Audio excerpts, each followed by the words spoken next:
it's your show, it's your IP. You're like, I want to only be doing this.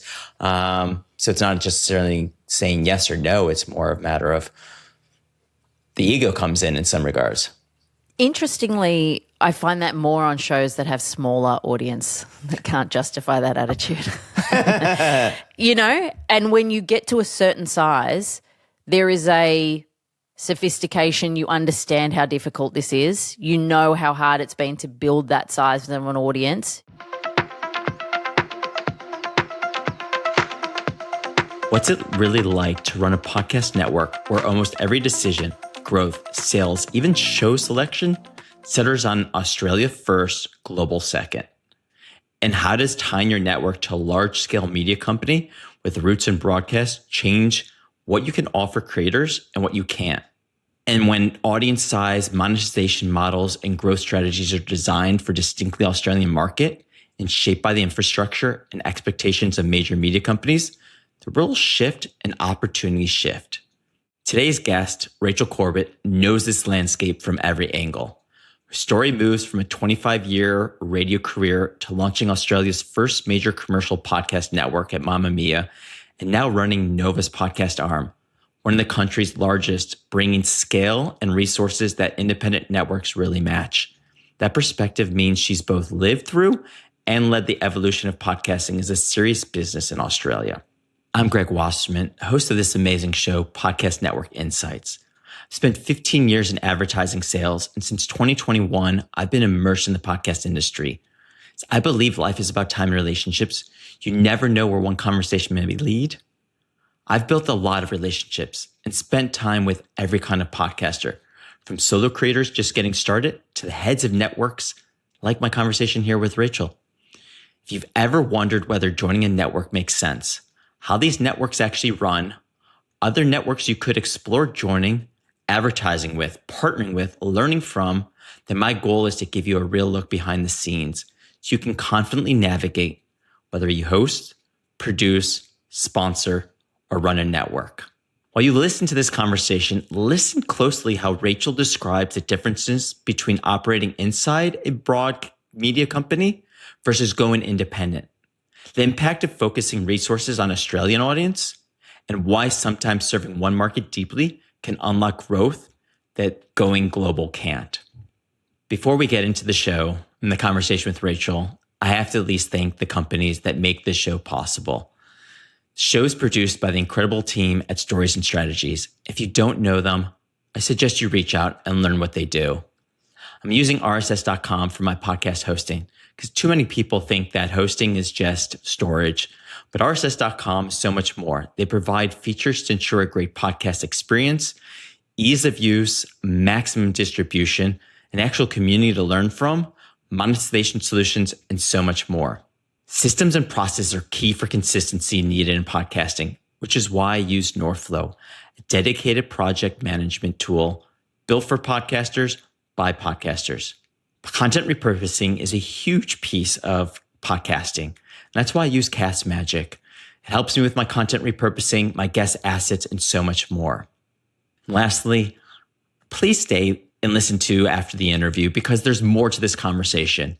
And no, it's not to get you to subscribe to my show on your favorite platform and leave a review. But let's be honest. If you're already listening, you know to do that. And so I appreciate you. And no, it's not to get you to sign up for my newsletter on LinkedIn, which you should, because podcast discovery is really difficult. And that's exactly why I have it. With all that said, let's get into this conversation with Rachel. All right, Rachel. We know the name of the show, Podcast Network Insights. So I literally start every show with the same question. How do you define podcast network? What does that mean to you when you hear podcast network?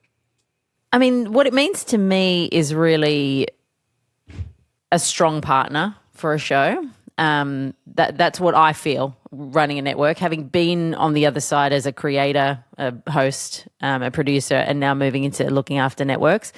That's certainly how I and the people that we work with think about it.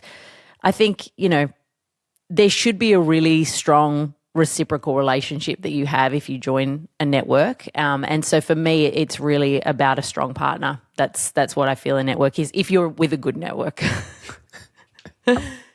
Good answer. Like I said, there's never a good or wrong answer. It's always just interesting to hear each person's answer. But you've been in this space. I mean, your background's in radio, so broadcast for the last 25 years or so. How has that evolved? Like your view of what not only a podcast network, but just the view of networks changed over the time since before you even got into podcasting, but now where we are, as we record this in 2026 and where we see networks going. I guess I'll give you the Australian perspective because I think, the States was obviously moving ahead on this stuff a lot earlier than we were. But, networks didn't exist here early on. And podcasting it started as a bit of a radio station kind of putting their catch-up shows on. There were a few kind of early adopters certainly in the space over here. But in terms of those bigger media organisations and networks, they weren't really paying much attention to podcasting. And I was on air in 2009 when I first started sort of doing podcasting as well. I was had a drive show with a co-host and we had a podcast, and it was put up automatically every day, and the two of us used to, at the end of each show, sit down, get all of the breaks that we had, repurpose it and kind of curate it for the podcast, rip out anything that didn't work, move up the stuff that worked much better than we thought it would. From our perspective, it was like, oh my gosh, we do live radio every day. And when it goes out the speakers, like there's nothing you can do. Like it either worked or it didn't. And then you're like, okay, well, on to the next one. But here we had this opportunity to curate the show and make it the best of the best. And that kind of wasn't, available as a radio person who'd worked in live radio their whole life. So that was sort of how I started with it. And my co-host was big he was listening to a lot of US podcasts. And so he really kind of was the person who, I guess, turned me onto this and really made me kind of focus on it. And also, like, the skills for us as radio people were so transferable.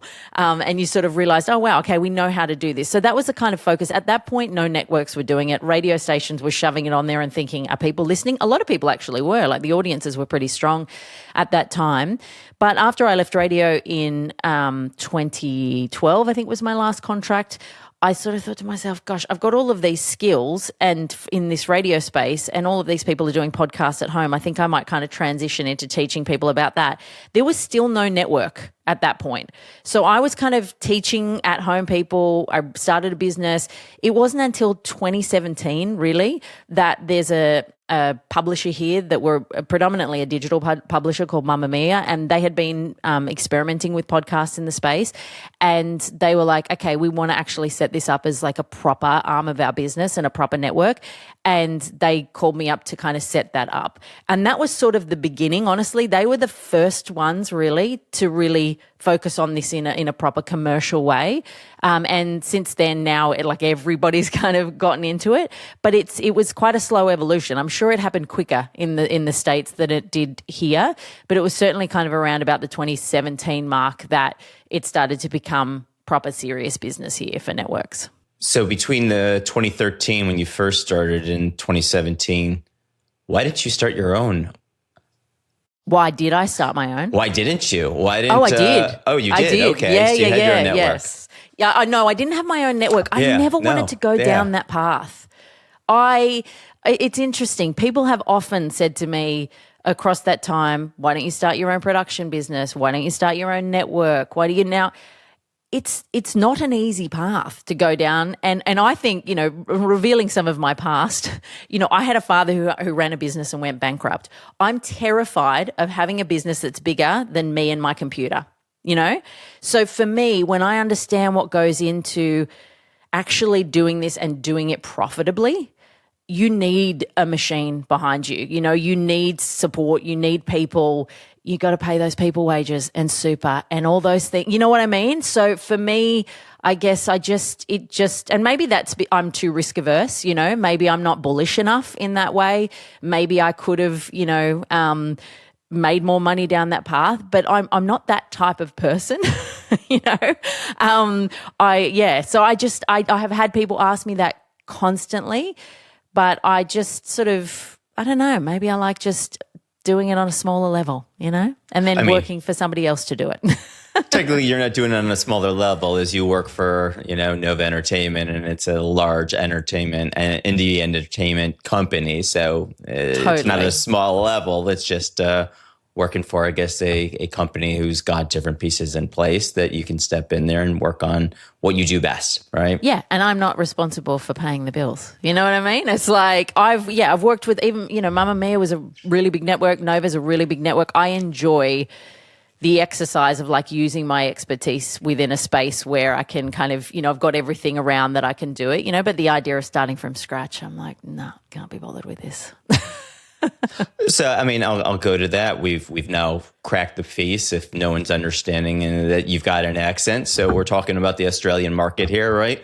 Yes. How is that different than the US, especially from not what you've already described from a network standpoint, but from mass broadcast, right? Like your background in radio, now you're working for a company which you could say is in that same vein, which is different than, an independent podcast network and a niche podcast network. Like you're looking at it in a very different way.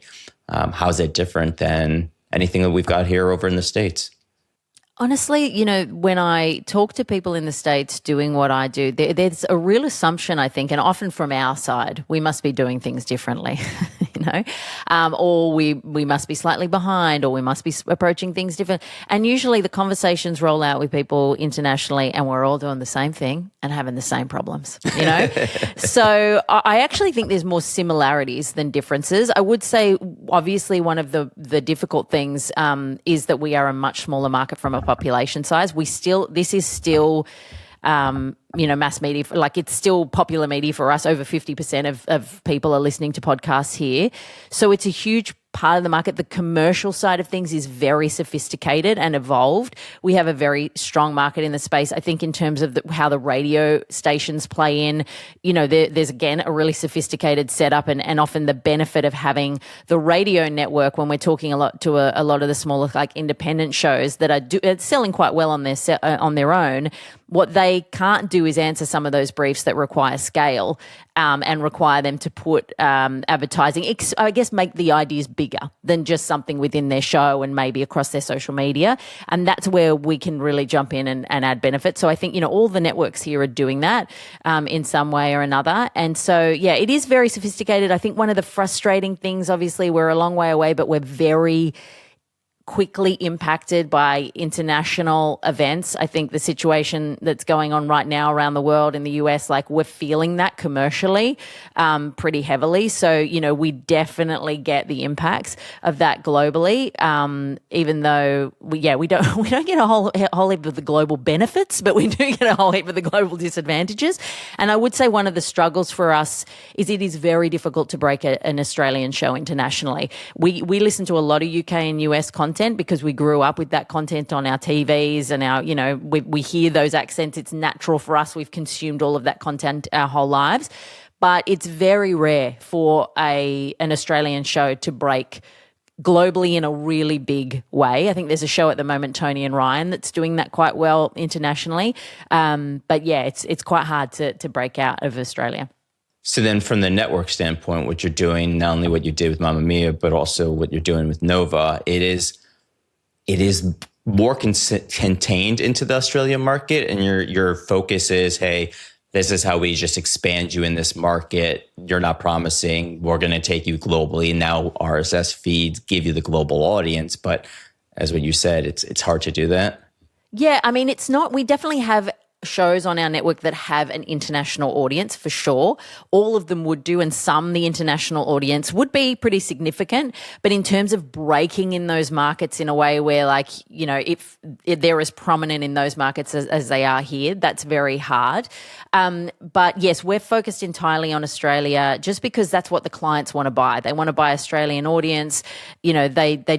They're not looking for international reach, and we're looking to monetize the audience that we have. So we're really focused on being able to get the scripts of our brands in the hands of our creators. So we've never been a network that's had a lot of big international long tail kind of players that we sort of just serve a whole bunch of dynamic ads over. We're really focused on, can we actually sell this person and have that connection with the brand. So yeah, we focus very much on the Australian market. And when we're trying to onboard a show, like we're really focused on AU downloads, when we're measuring, when we're modeling, when we're determining whether they've got the size we need, it's all about Australian downloads. I think international monetization for us is something that we have always been working on, but it requires partnership.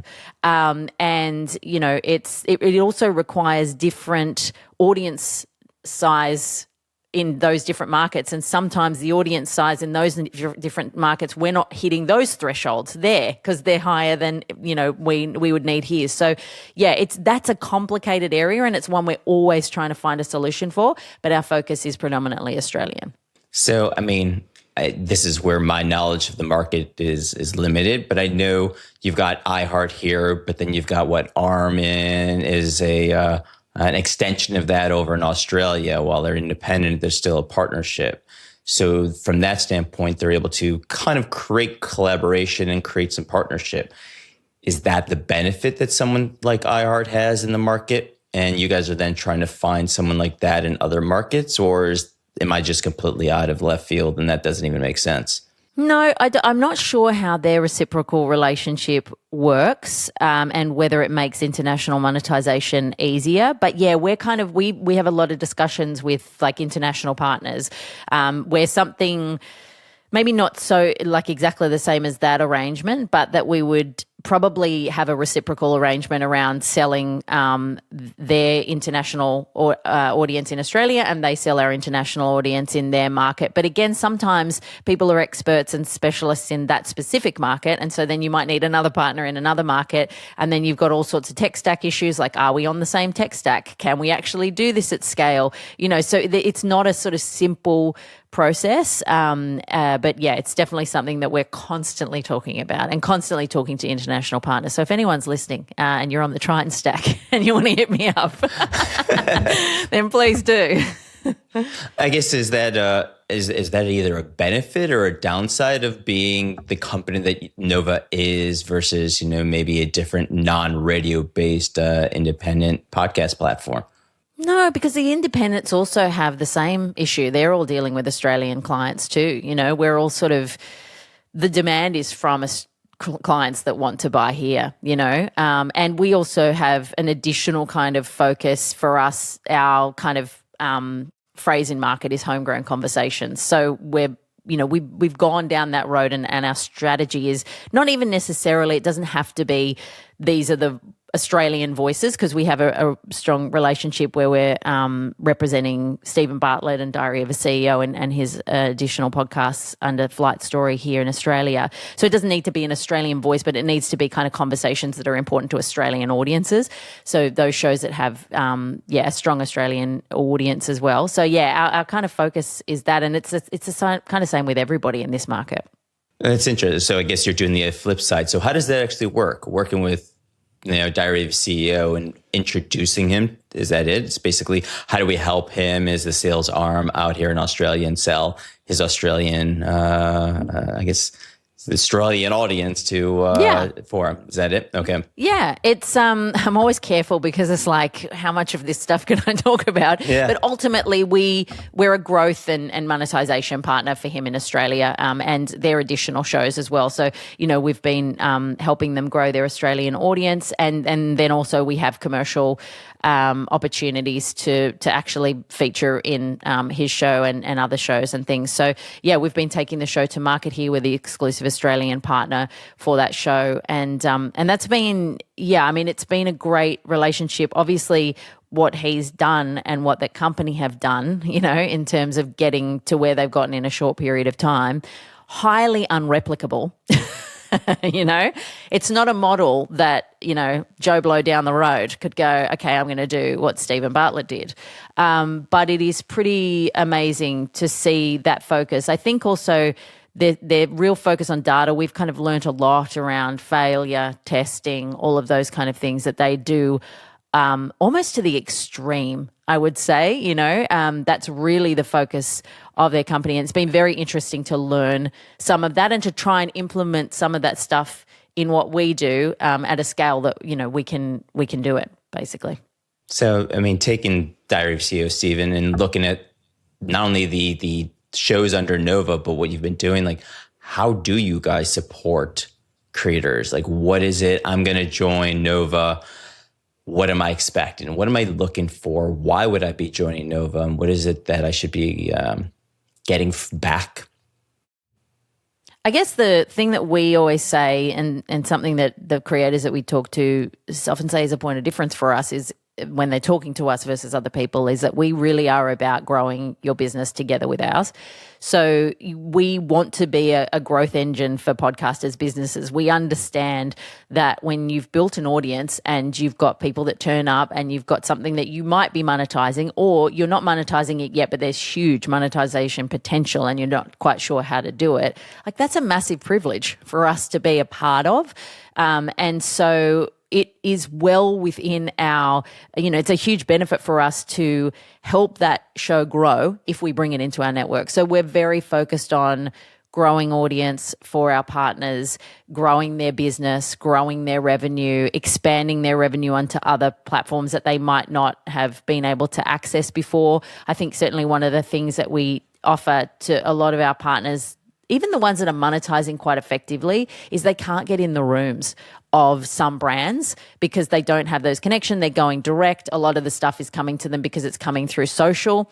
And then maybe the brands are going, oh, could I also buy onto your podcast? But they're not getting audio buys. They're not stepping into agencies. They're not getting some of those bigger clients that you can't really just go up and knock on the door of Kmart and go, hey, can you advertise on my podcast? Whereas we're seeing hundreds of briefs come through the door sort of every month. So I think that's the kind of main thing, is it's all about growth in all of those areas, in audience and in revenue as well. You've mentioned helping grow your business. I'm assuming most of the shows that are coming onto your network, is monetization is just strictly like, hey, add sponsorships, spots and dots in that regards. It's not looking at courses or books or anything else that they may be selling. They may have a show that does that, but ultimately the reason they would be working with Nova is, hey, we're going to make you money on the sponsorship side. Yeah, and if there's stuff that they want us to touch, we get more creative with that stuff every day when we sign with new partners who have more stuff and they're like, I want to monetize this. So we've found that, like, we've recently signed with a partner who has like a download, and they sell onto that download, like they feature clients on that downloadable PDF. And so that's not something that we have ever had in our kind of, bucket to sell. But we're like, okay, well, that is part of your ecosystem. We're selling much more onto newsletters now for the podcasters that have strong newsletter communities. Social, obviously, a basic that everybody's selling across. YouTube now becoming a bigger focus for us, selling whether it's product placement, product interaction, all of those kind of things that everybody's doing. Live events is another thing. So it really depends on what the podcaster comes in. But when we're assessing a show to bring into the network, that 360 degrees of influence is something that is really high on the number of factors that we want, because brands are not coming to us and saying, could you just put some spots and dots? Now, some of them are. Often they're the ones that are like either dipping their toe, or they kind of want a category buy, or they're not kind of wanting that deeper integration. But most of the brands that want to be a part of podcasting want to be a part of it in an really unique, integrated, extended way. And so, it's way more. We have the three basic ways of like sponsorship. Obviously, that's, host read ads, airtime, which is the stuff that's kind of sold across the network and it's narrator read or read by somebody else, and then programmatic, the stuff that's bought by the desks. That's the three basic kind of dynamic styles. But we're very interested in branded episodes, themed episodes, capsule series, bespoke content, all of that kind of stuff. So definitely what we're selling is way more than just the sort of spots and dots. So if I'm a podcast who's looking to join a network and I'm thinking about joining Nova, what questions should I be asking to even understand, is this the right move for me? Is Nova the right place for me? Yeah. I think, well, for a start, the audience has to be there. And I get a lot of people contacting me wanting to join the network. I know. And it's like, that's not bad because actually getting to 5,000 downloads is a massive, massive achievement. But under a certain point, we can't add a huge amount of value for you. You know what I mean? Because we can't really take you out to market. The clients aren't going to want to buy into a property that is like, we always have the feedback if we've got shows that are under a certain level, that audience is the issue. So we always, and you don't want to constantly have those conversations with creators. You want to make sure that the creators on the network are the ones you can sell, so that you're always saying to those creators, look, we've got another like brand that wants to be a part of this show for you. So, that's it's around about 50,000 Australian downloads is kind of a good base, at least in Australia, to measure by before we can kind of start to put you on a rate card and take you out. In terms of what you should be asking for from a network, I guess you just want to understand, what is that reciprocal relationship? What are they providing? Not everything will be able to be guaranteed. I think sometimes people turn up and they're like, I want guaranteed money. And it's like, that's very hard for a podcast network to provide unless your audience is so strong and you guys are so commercializable, and we can go in and do the due diligence, which we do every single time we sign a podcaster, to determine what briefs are on the table, like what do we think the revenue is. But even if we think, you know what, we can get you $30,000 a month, say picking a number out of the air, we'll never guarantee $30,000 a month, because it's like that's our best case scenario. So we'll always kind of, guarantee. But having a guarantee on a network, it's a hard thing because you've got that, I don't want to say like the ball and chain kind of thing that's like always hunting over you. And no network is only going to focus on your show just because they have a guarantee. They want to make the maximum amount of revenue out of every show. And so, yeah, I think it's really like, is there marketing opportunity? What's the sort of, how are you going to take me out to market? Just basically what are you bringing to the table? And I think as a creator, you also have to understand it's not just, well, there's my audience and that's one and done, and now I join a network and I don't have to do anything because you still do all the work. Like, it truly needs to be a partnership. We still need to lean on you to push your show out and promote your show, just like we're going to do it as well. We also desperately need you to be open to commercialization in a really flexible way. I think sometimes we'll work with creators and you're allowed to say no to brands 100%. We always have like a list of things that I won't go down these paths or anything. But brands want to see you, touch you, feel you, get in this, so there has to be an openness to, okay, I'm willing to think creatively about how I can be open to bringing a brand into my show. Those are always going to be the easiest creators to work with, and they're going to make the most money, because as soon as you have that attitude, and not oh God, this is a dumb idea, or why is it, and we try as a network we actually buffer a lot of that. So we've got an internal department where the briefs come to us, we finesse them before they get anywhere near a creator, So we're making sure we know your audience, we know you as a host, we know what you will do, and we want to get that kind of idea, and then we workshop that idea from there. But yeah, you need to have an openness and a willingness to kind of work with us, because those are the best creators to work with. And the sales team in any network will always go like, we're going after to sell you more, because that was a breeze with our last client, and you got to make things easy for a salesperson. I mean, having sold media for the majority of my career, yeah, I get it. Yeah, it's a big part of that is, how were you guys to work with previously? And if it's difficult a few times, the pressures on the sales team are immense, particularly in a market, when things go a bit awry and you can't control the market, and, and they still have budgets to hit. And, I think sometimes you can get very kind of just focused on what you're doing with your show without kind of thinking about all of that kind of stuff. And sometimes somebody that's coming at you can be a bit annoying, but it's like they just want to sell you. And if they sell you, they're going to try and sell you again, So, yeah, I think it's a good thing to keep in mind. I think that's a good point. I mean, hearing that, it's like, I should join a network because I get this amazing sales team that's not going to go out there and monetize my show because I'm not Greg who's got a background in ad sales and has a relationship, so I can't do this. So great, let's have the Nova team go do it. But what am I willing to give the Nova team to make this easy for selling me? And do you find, since you've been doing this for a while with different networks, creators, the ego gets in the way, the I deserve, I should be able to do the X, Y, and Z, right? Because you're part of it as a creator. Like, it's your show, it's your IP. You're like, I want to only be doing this. So it's not just necessarily saying yes or no. It's more a matter of the ego comes in some regards. Interestingly, I find that more on shows that have smaller audience that can't justify that attitude. And when you get to a certain size, there is a sophistication. You understand how difficult this is. You know how hard it's been to build that size of an audience. You're probably monetizing already, working with clients, understanding what their expectation is. So often those shows that come into our network with really big audiences that are already running a business, they get it. They get it straight off the bat. They know. They're like, you need me to go and stand out in an agency and do a Q&A? I'll be there. You want me to get on a call with all of your sales team? Done. I'll do it. They understand what is required because those guys are often, that's their primary source of income. And so they recognize this is my business. I don't have to work for anybody else if this keeps going the way that it is.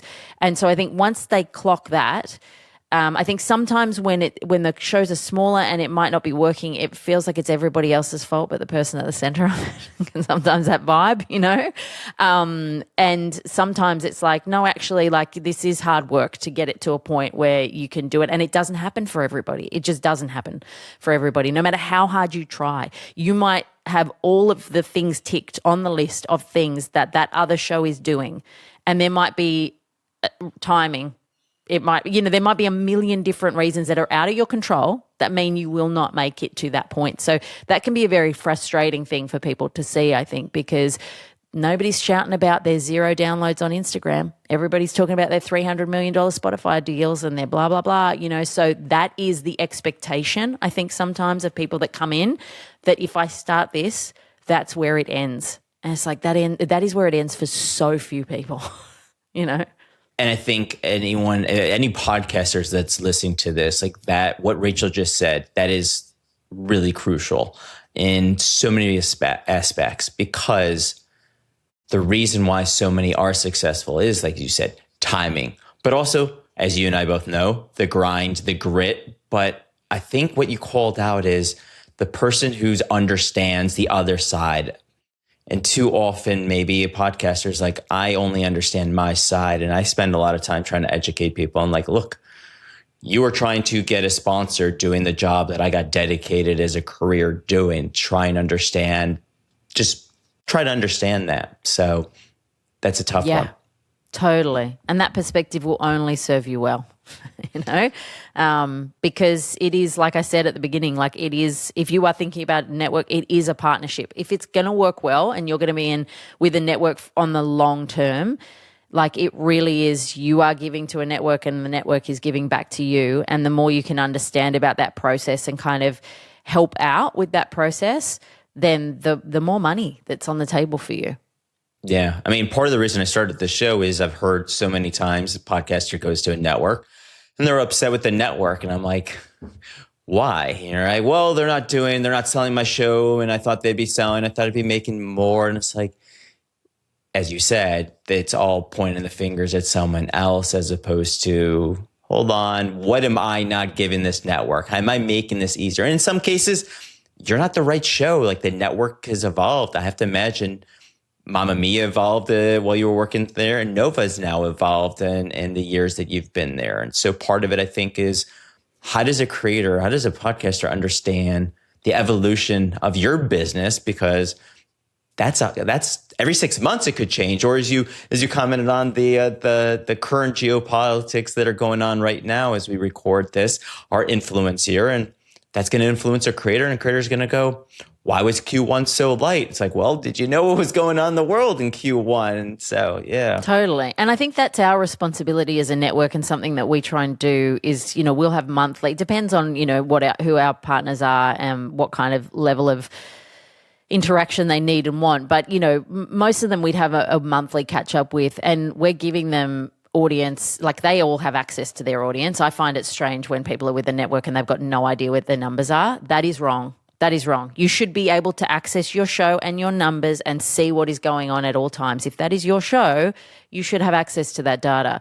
But, we'll sort of take them through what have we done from a marketing perspective? How has that worked? What have we done from a commercial perspective? Obviously, they're getting all of the brand approvals through, so they know kind of what's coming in. But we'll come through with, if things are falling over, like, here's some feedback on that. Either A, it's that the market is crap, or B, this is the feedback we're getting from you as your and your show. And I think if you are being a good network partner, you should be feeding that content back, because the creator should be learning as they go about, how does this actually operate? Like, how does the market work? Not just, I don't hear anything until something sells or it doesn't or whatever, but literally, like, what is the feedback we're getting in market? And also even from a show level, I always think sometimes it's, if a show isn't working, and we've done this across, like, we've made, like, I've overseen hundreds of shows. So it's like, if you can identify, and my team understand this, they work on this stuff day to day, if there are some tweaks and things, it might not be what you want to hear, because this might be your passion project and you might have created it because you thought, like, but I care about it. And if it's hit a ceiling and we can help you break through that ceiling, it's like, you can not take that advice. But also, if the partnership doesn't work, please don't blame us, because we tried. It's not all you give us product, we sell product as is. Sometimes we go out to market, the feedback comes back and we're like, okay, this needs some tweaks if it's going to be a business. And it's, we want to be giving that feedback back to creators, but creators also need to realize, like, oh my gosh, this is like really useful feedback. We're never going to tell somebody to make changes if we're not, like, if it's not going to make them more money or grow their audience or whatever. But I think that's helpful to have that open mind about that, and as a network to feed that stuff back. I mean, part of that is tough when you're telling a creator, it's like, oh, you just don't know how to sell my product and you don't know how to sell me, which is part of the reason why you shouldn't look at joining a network. If you think you could sell yourself better, and the person who you're joining, the network team that you're joining, doesn't understand the full value, because I mean, I've been in that role. I think it's just human nature. We will bucket things. You're like, oh, you're a true crime show. Great, I'm bucking you in here. It's like, well, no. I'm different. I'm unique. This is voice. The only person who's able to sell that is then you, because the salesperson, I'm like, if I'm trying to sell this show, I'm going to bucket it. I'm going to word it. I'm going to position it how I think it needs, or how my buyer knows that it needs to be heard. And that's a hard thing for a creator to hear, I'm sure. Yeah, and we've had some creators where the way that they're monetizing is great for them, and we've actually thought, you're best doing that. You might be able to do that really effectively, and it might not work for you to come into a network, and that's fine too. It's not. It has to be right for both sides. And if you're better at selling your content for whatever reason, because of the setup that you have or the way that you want to do things, like, that is a totally fine way to go. But I think, it's important on both sides, our side too, right? We have to reflect and say, where are we at? Did we miss the ball there? Are we not doing this? And we do that every day, internally with every conversation. How can we get better? Why did we miss this? What happened here? But I think a creator has to do the same thing if they want to be in this for the long term. One thing I want to touch on, going back to, think about a lot of networks. One of their core, functions, features that they provide is community. And so when you think about Nova and what you guys are offering, is there a community component? Are the shows on the network, are they in a Slack community? Or are they in a Discord? Are you bringing them together to meet and talk and connect? Or is it more the teams facilitating, hey, this show could cross promo with this, and you're literally just the middleman making that happen, as opposed to how do these shows come together? We definitely don't keep them apart by any means. We don't try and not, but we don't have any kind of like formal communication. We don't get a lot of requests from people saying that they want to meet other people, talk to other people, because I think when shows are run, like, they're so in their own bubble that they're just like pushing to get the stuff out, focusing on what they're doing. If we ever have somebody contact us and say, hey, do you think I could get on that show? Like, yes, we always try and cross-pollinate all of our shows. We're always looking for opportunities anytime we have a new show on, or if something happens for us to go on other shows. So we're definitely looking for opportunities to connect those podcasters, but nobody's really asking for anything deeper than that. Yeah, that's so wild, because I think about how many networks that I've talked to already on the show, and that's a core part of the network ethos is the onboarding of your show to the network. Is, I think about Peter and the Pantheon. It's like they've got a Slack. Everyone's getting that, and that's part of your onboarding to the network, and that creates the collaboration, creates the communication.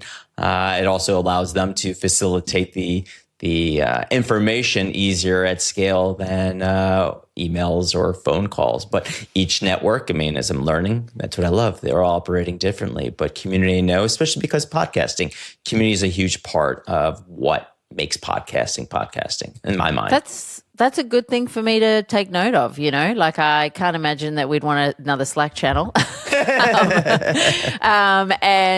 yeah, definitely. I mean, I'll keep that in mind. And when we're talking to our creators, maybe I'll sort of ask if that's something that they'd, you know, like some kind of, you know, greater community kind of environment, and whether we can service that. Because, yeah, we'd not really thought about it, but nobody's ever asked us for it. So it's, yeah, certainly not been because we haven't wanted to provide it. It's just not been something that anybody's wanted.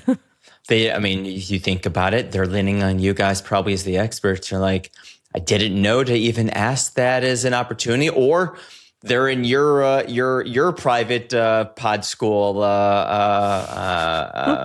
course and going like, all right, you want community, you're coming to me on the side here, and I'm helping you and teaching you there. And then Nova's doing the monetization, right? I think we always, like, we have such a, like, close relationship with our creators that, like, they're talking to us all the time. But in terms of, like, other creators, maybe that's just, but yeah, they literally talk to us all the time. But maybe, anyway, you leave that with me. I'm going to go and take it back to the business and see, is this something that, you know, people are interested in? How could we facilitate it in a way that wouldn't mean we've got Slack notifications pinging at 3 a.m.? Because I got to tell you, some of the creators, they do not abide by the 9 to 5 rule.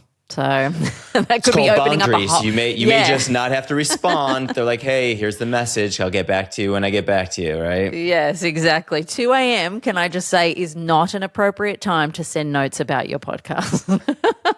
Doesn't matter how drunk you are. Working. Yeah. That's it. It doesn't matter if you're out and having a great time and you've had a few thoughts in the middle of the night. We don't need to know about it until tomorrow at 9 a.m.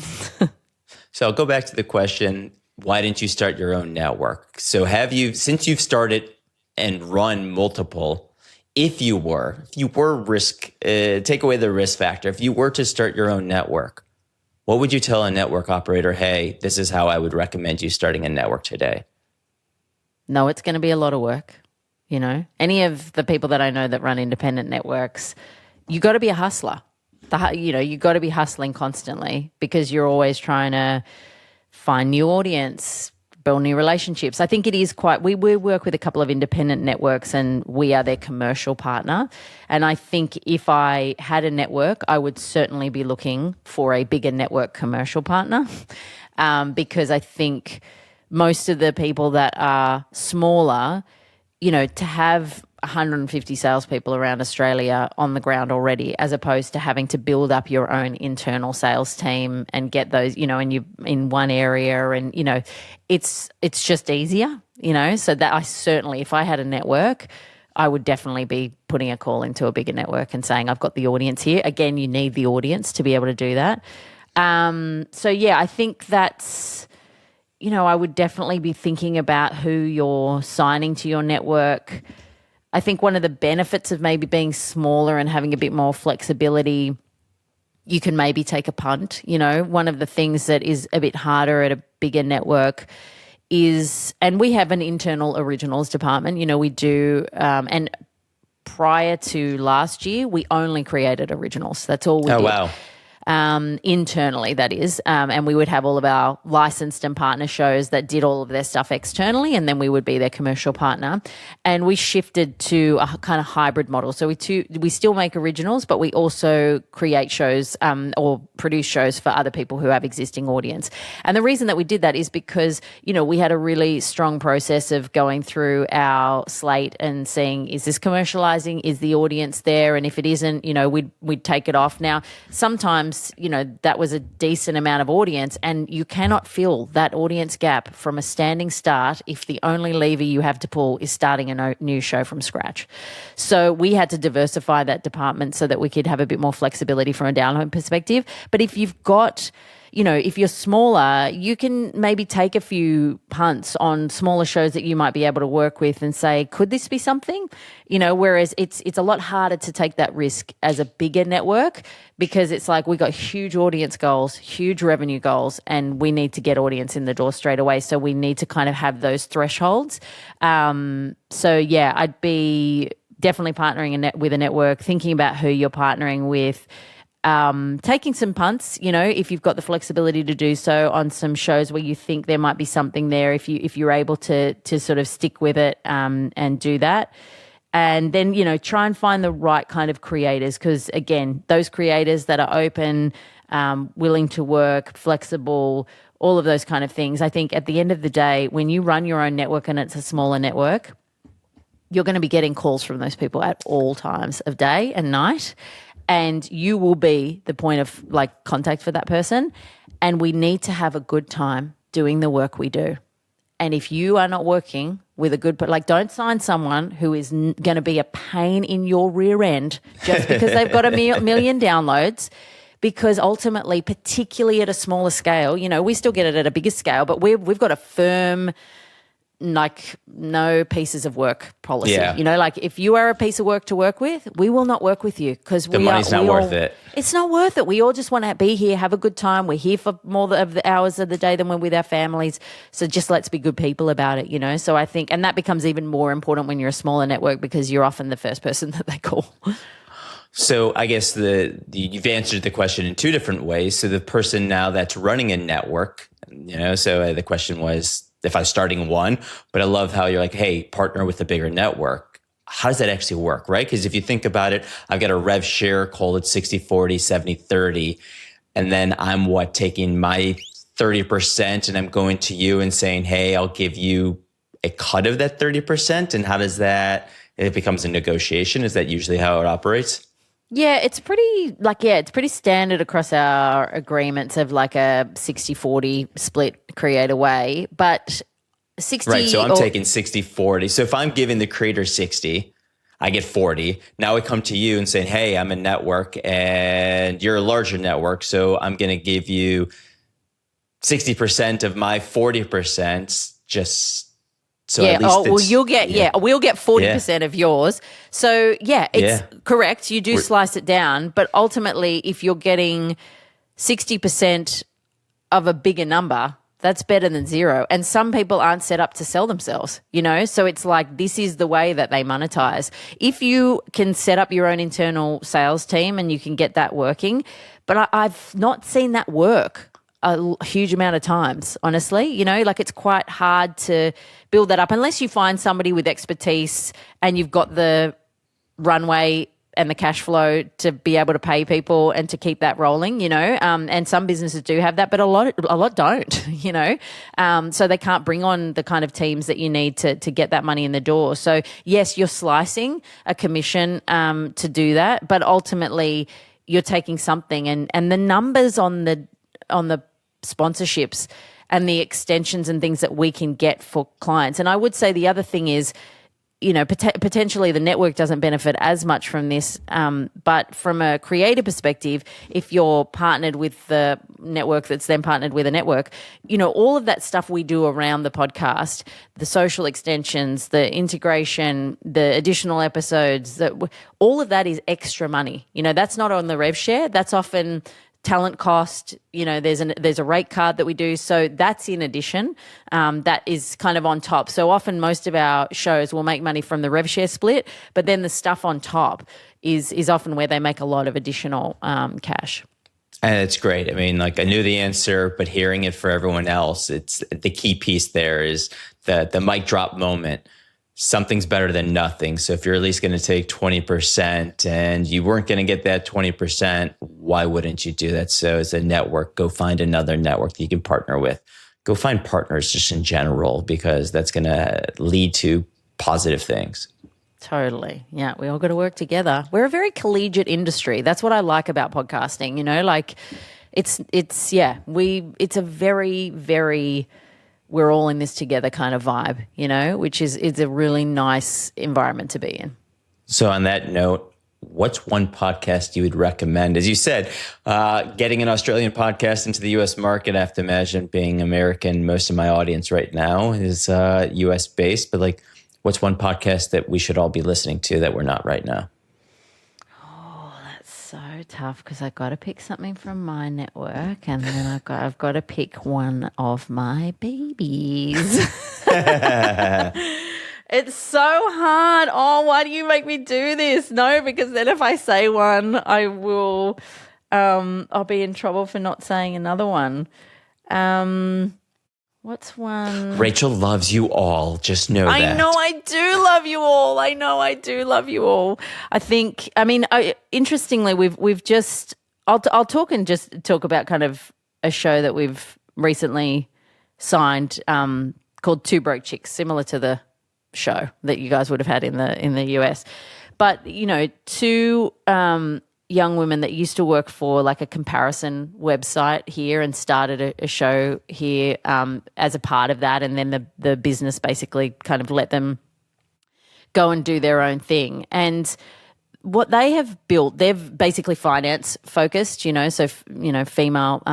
It's kind of lifestyle, but it's also like finance, and they are just a couple of really smart creators who have built a really significant business that we have now partnered with. And when you have a conversation with somebody like that, and you know what kind of a value a network can bring, but then you see what they've managed to build on their own, and in conjunction with their manager, who's just really savvy and has been running that business really well, and you think they've got massive amounts of downloads, and you're like, that is truly impressive, to actually have gotten to this point when you know how hard it is to build audience, but to get to the point where you've not only built audience, you build a really strong community. They've got a lot of things that they're the ones that have the PDF that's like downloadable every time there's a Black Friday sale. They have this like cheat sheet, which is like amazing, that everybody can go and find out what all the Black Friday stuff. Other ways to make money besides just ads. Yes. They're like, and they're every time they're really creative about that kind of stuff. And I think that's, outside of just like a podcast to listen to, I think from my perspective, I listen to all different shows. I find it very hard to find just one that is a favorite for me, because I just like the process of listening to like everything that I can consume. But I think where I really am impressed is when I see what people have built with the content that they've created, understanding that this began as an idea with no audience and one or two microphones in a crappy room, probably where the sound wasn't great, and this is what you have now, So I think those kind of things for me, being able to be a part of those kind of businesses and to see them at a stage where I can help them with the next point of their kind of journey, but I've got a real respect and admiration for that kind of process of building a show to that point, because, it is not easy. There you go. Running out of time here. So one of the last questions is, we talked about one of your podcasts you recommend, a book you recommend. I know it's hard to find time to read with everything in life, but could be anything that's been in your wheelhouse that you would recommend, that this is either a book for fun or a book for business, a book for leadership, you name it. Oh, well, I'm looking at my bookshelf right now, because I have a process with books where if I am not that mad on it, then I will kind of give it away. If I think it's good and like definitely worth a read, but it's not like, oh my gosh, this is something I'd read again, I'll give it to a friend. And then if I loved it and I'm like, this meant something to me, then I will keep it on my bookshelf. So I have like a big bookshelf I'm desperately scanning. Interestingly, I read a book that sort of stuck with me recently. It wasn't, I do love business books and self-development and all of that kind of stuff. But it was a book called Babel. And it was by, I'm trying to find, I think it's R.F. Khan, the person who also wrote Yellowface, and Yellowface was the biggest kind of book. I remember hearing a lot about that book. But it's this bizarre, it's going to sound terrible when I describe it, but it was kind of, if you've read The Secret History, people who know that book will know, that's a book I really love by Donna Tartt. It's kind of The Secret History meets Hogwarts in a way, and it's kind of slightly, I'm not into fantasy or anything, it's kind of on the edge of fantasy, but I just found it very engaging and interesting, and it made me think a little differently. And I just kind of, it was a book I kept on my bookshelf, and then I recommended to a couple of people that you would only want to recommend a good book to, because they would really judge you if you recommended a bad book. So yes, that would be a book that I've read recently that kind of made me think. And isn't that, I mean, this is what I love about those two questions. One, because everyone says that there's too many podcasts out there, but no one complains that there's too many books, right? So let's go, hey, what's a book you would recommend? What's a podcast you'd recommend? Knowing very well that, as you just described, how you try to describe the book is like, you even set it up. This is not going to be the greatest description. Just think about that from a podcast standpoint. Hey, this may not, give it a try. If I'm recommending it, give it a whirl. And as long as the audio is decent, give your ears the immersion on it, right? Totally. And I think in terms of the podcast, like the podcast I always say, if there's like one podcast I had to choose, my favorite podcast of all time was S-Town. You know, we've gotten that as a recommendation already from someone else. Yeah, that's always my go-to. It just, for me, I just found that the most. I can still see where myself in my kitchen, like at the moment where there is this incredible twist in that story, I can still visualize myself in the kitchen listening to that, going. And just, I think that's one of the amazing things about books as well as podcasts, you know, like that content, being able to immerse yourself, get out of yourself, you know, take a moment away. And I'm still an audio podcast consumer, you know, like it is an escape for me. It's time away from screens for me. But it's just magic. I love that there are more podcasts coming out over and over, because it's just like, oh great, like more stuff, you know. I don't think there's ever going to be a time when you just be like, okay, we're done now, all right, that's enough, can we wrap it up? And I think you touch on a good point, you know. I know we're running out of time, but wrapping it up, it's, you remember where you were when you were sitting on the couch reading a book. You remember where you were while you were listening to a podcast. As we go into a video world right now, are you going to remember where you were when you watched, quote unquote, or actually had it in the background, or whatever the consumption you're doing from a video podcast may be? Do you remember where you were when you were watching a YouTube video that hit you in the same way that, as you described, a book and an audio? I don't know. I don't have the answer to that, but you bring up a very valid social awareness and emotional connection that isn't being talked about enough. Yeah, I think the thing with video, and we're leaning in heavily to video at Nova. Everyone don't get me wrong, yeah. You know, it's like you can't ignore it. You have to lean into it, and that's totally fine. And we will find the path that's right for us. But I just can't shake the fact that, you know, if I said to you, if you asked me what did I do on the weekend, and I said to you, I spent the whole time scrolling videos on my phone, you'd be like, that's a bit of a waste of a weekend. If I said to you, I spent all my weekend listening to podcasts, you'd be like, oh gosh, like how amazing. Like what a chilled out, relaxing break of a week. You know, like there is a self-care element attached to this idea of putting audio in your ears and taking a break from your life. And I think that's why, you know, I scroll your phone and do all those kind of things. You can't really escape it. But the true peace for me in this life comes from those kind of moments when I'm sitting down listening to a story being told, and it's just me and my earbuds, and I think that's the kind of magic of the medium for me. I think I've said it no one really complains about, I read too much. I listened to too much music. I listened to too many podcasts. I can't remember. There was two other things in that list that I added, but everyone complains. I watch too much TV. I'm on social. I'm on my phone. I play too many video games. I watch too many sports, right? So like there's too many things that we do too much that we complain about, yet those are where we spend most of our time, or that's where, of course, as a company like Nova, like, hey, I want you to spend more time there because that's how we're going to be able to monetize and get more views, right? So yeah, absolutely. Yeah, you got to go down that path. But yeah, I love the audio. I love the audio. One last question, and I didn't ask at the beginning, but how many podcasts does Nova have? You said just a year ago you changed the medium of breakdown in terms of what's produced and not, but like how large is the network, and are you constantly growing it? Yes. So, internally now we have about 8 to 10 internal shows that we make. But across the network, we've got hundreds, because we've got independent partners that are individual licensed shows. And then we also have another number of partner networks. So other, networks that have their whole network of shows as well. So, we've got hundreds, hundreds. We're over 8 million downloads a month. So, that's the kind of audience across our network. I think we're at like 8.6 or something last month or something. So, we're a big network with a lot of shows, a lot of shows. There you go. Rachel, thank you so much for coming on Podcast Network Insights and sharing a little bit about yourself, a little bit about the Australian market, and of course, plenty about the Podcast Network. Absolute pleasure. Thank you so much for having me. Really appreciate it, Greg.